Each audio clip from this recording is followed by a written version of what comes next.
एक बार चार मूर्ख अपनी बात आपस में रखते हुए बोले। पहला मूर्ख बोला, मेरी पत्नी जब भी बुलाओ सेक्स के लिए तुरंत आ जाती है।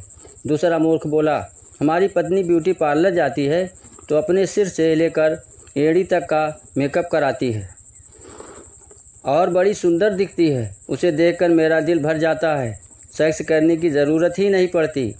तीसरे वाले से रहा न गया, वह भी बोल उठा, हमारी वाली मायके साल में 24 बार जाती है और वहाँ अच्छा अच्छा खाकर ऐसा बॉडी बनाई है कि पड़ोसी उससे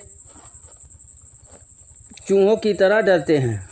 चौथा बोला, बस मेरी वाली की तारीफ़ सुनो, वह आर्केस्ट्रा में ऐसा गजब का डांस करती है कि साल में 730 दिन की बुकिंग उसकी रहती है। मैं भी उसके साथ जाता हूँ, अच्छा अच्छा खाता हूँ और एक बाटल मार के जब उसका डांस देखता हूँ तो सारा सेक्स मेरा अपने आप बाहर आ जाता है।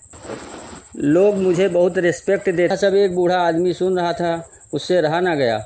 वह भी वहाँ आकर बोला, मेरी पत्नी 70 साल की हो गई है लेकिन आज भी 17 साल वाली मज़ा अब भी देती है।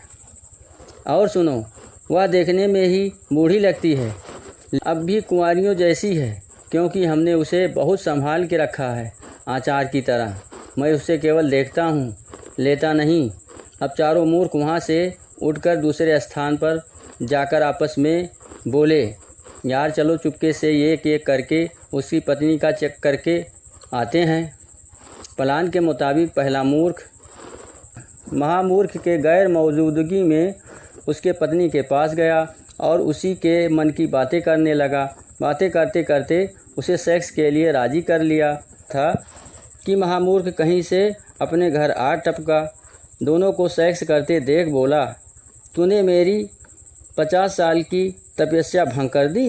इस पर पत्नी बोली, आपकी तपस्या भंग नहीं हुई है, आप सेक्स थोड़ी कर रहे थे, ये तो मैं रोज़ करती हूँ किसी न किसी के साथ। आप दुखी ना हो मेरे स्वामी, आपकी तो चांदी ही चांदी है। अप्सराएं आपका स्वर्ग में बेचैनी से प्रतीक्षा कर रही हैं, अमर हैं, कभी बूढ़ी नहीं होंगी। आप भी अजर अमर होने वाले हैं हमेशा के लिए। आपका मज़ा हो जाएगा। ये जो मैं करती हूँ क्षणिक है, मुझे करने दो, इसमें आप शामिल नहीं हैं। रही इज्जत की बात, दो लोग आपकी बड़ाई ही करते हैं। यह सब सुनकर महामूर्ख खुश हो गया और बोला, तुमने मेरा आंतरिक चक्षु खोल दी। मैं तुमसे अति प्रसन्न हुआ। ऊपर वाला तुम्हें लंबी आयु और तुम्हारी हर मनोकामनाएं पूरी करे।